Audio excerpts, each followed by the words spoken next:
భూమి మన అస్తిత్వం. భూమి మన పూర్వీకుల సొత్తు. అందుకే పొడుము తల్లిని కంటికి రెప్పలా కాపాడుకుంటాం. అలాంటి భూమాత ఇప్పుడు విదేశీ కబంధ హస్తాల్లో బందీ అవుతోంది. తరాలుగా కాపాడుకుంటున్న భూ హక్కులను రైతులు కోల్పోయేలా చేస్తోంది టీ సర్కార్. రైతు జీవితాలను దివాళా తీసిన కంపెనీకి కట్టబెట్టారు కేసీఆర్. దీంతో ధరణి చర్యలు సామాన్యుల భూములు చిక్కుకున్నాయి. ఏడాదైనా కేసీఆర్ మిగిల్చిన ధరణి చీకట్లు ఇంకా వీడటం లేదు. వ్యవసాయ భూ రికార్డుల నిర్వహణపై ప్రభుత్వం అశ్రద్ధ వహిస్తోంది. రెవెన్యూ రికార్డుల నిర్వహణ తమ బాధ్యత కాదన్నట్లు సర్కారు వ్యవహరిస్తోంది.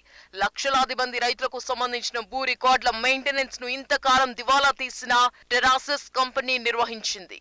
ఆర్థిక కష్టాలతో ఇబ్బందులు పడుతున్న ఈ సంస్థ ధరణి పోర్టల్ ను నవ్వులు పాల్చేసింది. భూ యాజమాన్లు అనుమతి లేకుండానే రాత్రికి రాత్రి భూములు చేతులు మారడం, ఆన్లైన్ రికార్డుల నుంచి ఏకంగా వేలాది సర్వే నెంబర్లు మాయమవ్వడానికి ఈ కంపెనీయే కారణమని ఆరోపణలు వచ్చాయి. అయితే ఇప్పుడు టెరాసిస్ కంపెనీని ఇటీవల ఫిలిప్పీన్స్ కు చెందిన ఫాల్కన్ టేక్ ఓవర్ చేసింది. దీంతో ధరణి భూ రికార్డుల నిర్వహణ బాధ్యత ఫిలిప్పీన్స్ కంపెనీ చేతుల్లోకి పోయినట్లయింది. ఈ ధరణి అనే పోర్టల్లో రైతులకు సంబంధించినటువంటి ఎన్నో కోట్ల ఎకరాలకు సంబంధించి ఓనర్షిప్కు, దాని మీద లోన్స్, వాటిని ఏ రకంగా వాళ్ళు పొందారనే చరిత్రకు సంబంధించిన మొత్తం రికార్డును భద్రపరిచేటటువంటి వెబ్సైట్స్ ఐఎల్ఎండ్ఎఫ్ఎస్కు మొట్టమొదట్లో కాంట్రాక్ట్ రూపంలో ఈ వెబ్సైట్ డిజైన్కి ఇవ్వడం జరిగింది. ఆ ఐఎల్ఎండ్ఎఫ్ఎస్కు ఇచ్చే టైంకే ఆ వ్యవస్థ ఆల్రెడీ దివాలా తీసింది.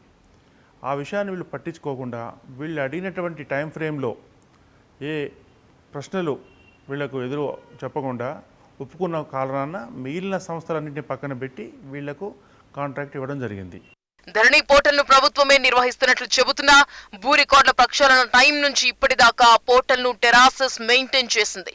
అయితే ఐటీ హబ్ గా పేరున్న హైదరాబాద్ లో అనేక దిగ్గజ సాఫ్ట్వేర్ సంస్థలుండగా బ్యాంకులకు అప్పులు ఎగ్గొట్టి డిఫాల్టర్ జాబితాలో ఉన్న టెరాసిస్ కంపెనీ చేతుల్లో రైతుల భూ రికార్డులు పెట్టడంపై గతంలోనే విమర్శలు వచ్చాయి. ఎలాంటి సమర్థత లేని కంపెనీ అయిన టెరాసిస్ కారణంగానే ధరణి విఫల ప్రయోగంగా మారిందని ఆరోపణలున్నాయి. ధరణిలో తమ పేర్లు లేవని, సర్వే నెంబర్లు, భూముల విస్తీర్ణం మాయమైందని ఏడాదిగా వేలాది మంది రైతులు తహసీల్దార్, కలెక్టర్ ఆఫీసుల చుట్టూ తిరుగుతున్నారు. ఈ క్రమంలో భూముల డేటా ప్రైవసీ ప్రశ్నార్థకంగా మారింది. భూ రికార్డులు గోప్యంగా ఉంటాయని, అమ్మకాలు, వారసత్వ బదిలీలు, గిఫ్ట్ డీడ్లు, కోర్టు డిగ్రీలు మినహా ఏ రకంగానూ భూ బదలాయింపు జరగదని ధరణి చట్టంలో ఉంది. ఆన్లైన్ రెవెన్యూ రికార్డ్ ట్యాంపర్ ఫ్రీగా ఉంటాయని ప్రభుత్వం నమ్మబలికింది. కానీ రాత్రికి రాత్రి యాజమాన్య హక్కులు మారడంతో భూ రికార్డు ట్యాంపరింగ్ జరుగుతోందని నిపుణులు ఆందోళన వ్యక్తం చేశారు. ప్రభుత్వంలో పెద్దలు, సంబంధికుల ఆదేశానుసారం ల్యాండ్ రికార్డులు మార్చేస్తున్నారని అనుమానాలున్నాయి. రాష్ట్ర ప్రభుత్వం 2017 సెప్టెంబర్లో భూ రికార్డుల ప్రక్షాళన చేపట్టింది. మాన్యువల్ గా ఉన్న రికార్డులన్నింటినీ integrated land records managing system అనే పోర్టల్లో ఎంట్రీ చేశారు. ఇదే పోర్టల్ అనధికారికంగా అప్పట్లో ధరణిగా చలామణి అయింది. తహసీల్దార్లు, ఇతర రెవెన్యూ అధికారులు ఈ పోర్టల్లో లాగిన్ అయ్యి భూ రికార్డులను ఎంట్రీ చేసి కొత్త పాస్ బుక్స్ జారీ చేశారు. అయితే ఈ పోర్టల్ నిర్వహణను ప్రభుత్వం అప్పట్లో టెరాసిస్ అనే సాఫ్ట్వేర్ సంస్థకు అప్పగించింది. వివిధ ప్రభుత్వ రంగ వెబ్సైట్స్ ను మెయింటైన్ చేస్తున్న centre for good governance, TCS, Infosys, Wipro లాంటి దిగ్గజ సంస్థలుండగా టెరాసిస్ కు రికార్డుల నిర్వహణను అప్పగించడంపై అప్పట్లో విమర్శలు వినిపించాయి. బీహార్, మధ్యప్రదేశ్, ఒడిశా రాష్ట్రాలకు చెందిన భూ రికార్డులను నిర్వహిస్తుందన్న ఏకైక కారణంతోనే రాష్ట్రంలోని ధరణి పోర్టల్ ను టెరాసిస్ కు అప్పచెప్పారు. కానీ రాష్ట్రంలో ఎంతో సమర్థత గత దిగ్గజ కంపెనీలున్నా వాటిని కాదని టెరాసిస్ కే ధరణిని అప్పచెప్పడం వెనుక భూ మాఫియా హస్తం ఉందన్న ఆరోపణలు బలంగా ఉన్నాయి. సంవత్సరంగా మనం చూస్తున్నటువంటి పరిస్థితులు క్లియర్గా ఏం చూపిస్తున్నాయంటే, రిజిస్ట్రేషన్స్కు సంబంధించినటువంటి కొన్ని వందల పర్మిటేషన్స్ అండ్ కాంబినేషన్స్, అంటే అమ్మేవాళ్ళు వ్యక్తులు కావచ్చు, సంస్థలు కావచ్చు, ఆ విధంగానే కొనేవాళ్ళు వ్యక్తులు కావచ్చు, సంస్థలు కావచ్చు. ఆ అమ్మకం పద్ధతి కూడా ఒక సేల్ డీడ్ రూపంలో ఉండొచ్చు, అదొక ఏజీపీ రూపంలో ఉండొచ్చు, అదొక మార్ట్గేజ్ రూపంలో ఉండొచ్చు, ఒక స్పెషల్ పవర్ అటార్నీ రూపంలో ఉండొచ్చు. ఆ అన్ని డాక్యుమెంట్స్ను లెక్కలో తీసుకోకుండా ఒక వ్యక్తి నుంచి ఇంకో వ్యక్తికి ట్రాన్స్ఫర్ అయ్యేటటువంటి ఒక సిస్టమ్ను వాళ్ళు ఐఎల్ఎండ్ఎఫ్ఎస్ వెబ్సైట్లో ఫస్ట్ వాళ్ళు క్రోడీకరించారు. దాంతో మొదలుపెట్టి గత 6 నెలలుగా రైతులు విపరీతమైన ఇబ్బందులు ఎదుర్కొని ఒక సమస్య తర్వాత ఒక సమస్య వాళ్ళు పరిష్కారం చేస్తున్న మనం చెప్పినప్పటికీ కొత్త సమస్యలు సృష్టించడం మొదలుపెట్టారు. దాంట్లో చెప్పుకోదగ్గది మొట్టమొదటిది కేవైసీ, అంటే అమ్మేవాడి కేవైసీ పొందుపరచాలని. ఆ విధంగానే ఏజీపీలు డీజీపీలు అన్నిటికీ ఈరోజు రిజిస్ట్రేషన్ జరగట్లేదు. ఆ విధంగానే అంతకుముందు రిజిస్ట్రేషన్ ఆఫీస్లో వాళ్ళు కట్టినటువంటి ఈ 5% స్టాంప్ డ్యూటీ ఏజీపీలకు దీంట్లో అడ్జస్ట్మెంట్ లేకుండా కొన్ని కోట్ల రూపాయలు ఈ రైతులు పోగొట్టుకున్నారు. అయితే టెరాసిస్ మాతృ సంస్థ వేల కోట్ల అప్పుల ఊబిలో కూరుకుపోవడంతో ఫిలిప్పీన్స్ కు చెందిన ఫాల్కాన్ గ్రూప్ టెరాసిస్ ను టేక్ ఓవర్ చేసింది. దీంతో మన భూముల రికార్డులు విదేశీ కంపెనీ చేతిలోకి వెళ్లినట్లే.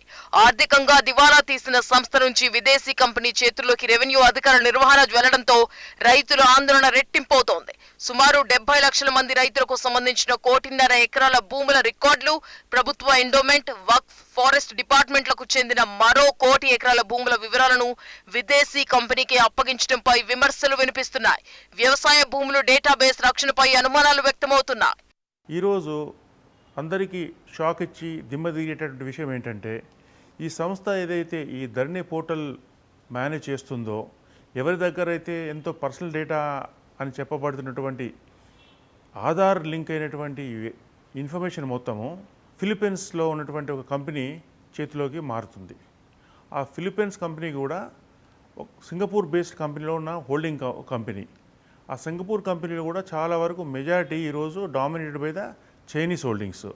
అంటే అల్టిమేట్లీ ఏంటి, మన తెలంగాణ సంబంధించినటువంటి ఇన్ఫర్మేషన్ మొత్తము చైనాలో కూర్చున్నటువంటి వ్యవస్థకు పూర్తిగా వాళ్ళ కంట్రోల్లో ఉంటుంది. ఇది ఎంతవరకు ఈ ప్రభుత్వం తీసుకున్నటువంటి నిర్ణయాలను మనము సరి అయినగా ఊహించుకోవచ్చు.